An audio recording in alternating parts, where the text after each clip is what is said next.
Passons à la question de Monsieur Fabien Goudefard à Monsieur le ministre de l'Action et des Comptes publics. Monsieur le député, vous avez la parole.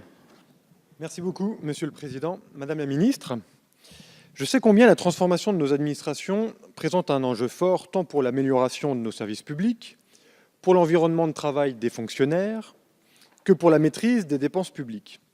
Cette transformation, qui passe notamment par la dématérialisation des services, est déjà opérationnelle pour ce qui concerne l'obtention, par exemple, de la carte grise d'un véhicule. J'ai rencontré il y a quelques jours à ma permanence d'Évreux un citoyen qui m'a fait part des difficultés qu'il rencontrait pour réaliser les démarches afin d'obtenir une carte grise pour un véhicule qu'il avait acheté d'occasion auprès d'un autre particulier.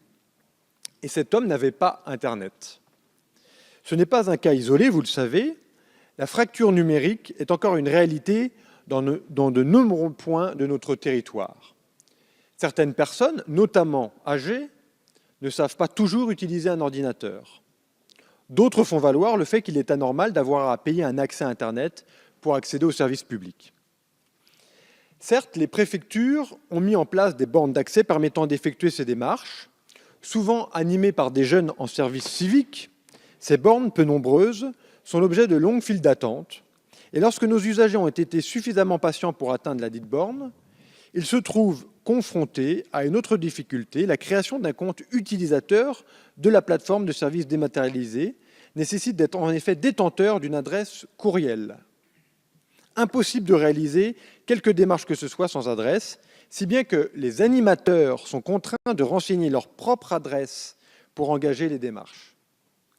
Des mairies ont également tenté d'accompagner leurs administrés dans leurs démarches, mais elles se trouvent confrontées au même problème. Il n'existe pas d'accès spécifique à la plateforme pour les collectivités locales. Les agents municipaux sont contraints de renseigner donc leurs propres coordonnées personnelles. Se pose par ailleurs la question de la responsabilité des agents en cas d'erreur. Cet exemple, Madame la Ministre, illustre la difficulté à dématérialiser les services publics sans laisser une partie de la population sur le bord de la route. Je ne voudrais pas que la transformation de nos administrations conduise à la création d'une fracture au sein des usagers et empêche les non-connectés de réaliser leurs démarches administratives. Madame la Ministre, dans un principe d'égalité d'accès aux services de l'État, une solution alternative pérenne et efficace est-elle prévue pour permettre aux usagers non connectés de réaliser leurs démarches administratives? Je vous remercie. Merci, Monsieur le député. Madame la Ministre, vous avez la parole. Merci, Monsieur le Président. Mesdames et Messieurs les députés, Monsieur le député Goudefard, vous avez raison, et l'accessibilité des services publics est au cœur du projet Action publique 2022. Le Président de la République s'est engagé à ce que tous les services publics hors délivrance des titres soient accessibles en ligne d'ici à 2022. Un financement de 4,4 milliards d'euros est prévu dans le cadre du grand plan d'investissement à cet effet.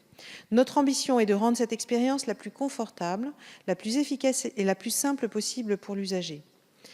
Et nous serons particulièrement vigilants à ce que cette révolution ne se fasse pas au détriment de certains publics, notamment les publics les moins favorisés.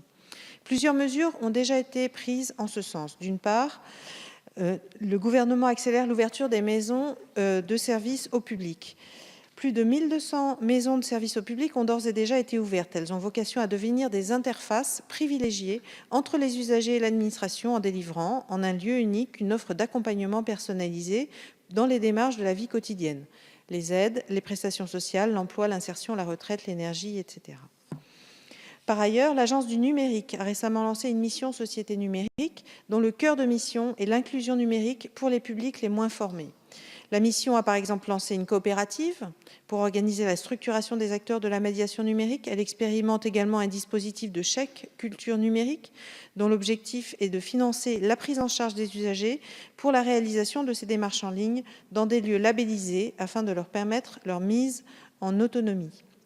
Ces différentes initiatives témoignent de la volonté du gouvernement de repenser globalement l'accessibilité des services publics de manière à ce que chacun puisse accéder facilement et selon des formats appropriés aux démarches administratives qui le concernent. Et je vous remercie des exemples concrets que vous avez apportés pour aider à ce travail de facilitation. Je vous remercie. Monsieur le député, vous avez la parole.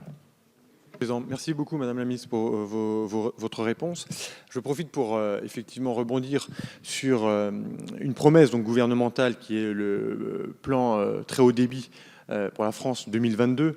Et là, vraiment la nécessité, notamment dans nos territoires ruraux, de tenir cette promesse. Beaucoup d'attentes portent sur cette connexion à Internet et ce plan très haut débit partout sur nos territoires, dans les métropoles, dans les villes moyennes comme dans les villages. Ainsi effectivement que la téléphonie mobile où là aussi de grandes attentes sont sur les territoires. Nous serons jugés collectivement de manière assez binaire par nos concitoyens sur ces aspects-là, hein, qui pourront regarder d'ici au terme de notre mandat, notamment s'ils sont connectés, oui ou non, avec leur téléphone portable notamment. Donc voilà, il y a de grandes attentes qui sont posées sur ces nouvelles connexions et j'espère bien que le gouvernement tiendra ses promesses en termes de temps. Merci.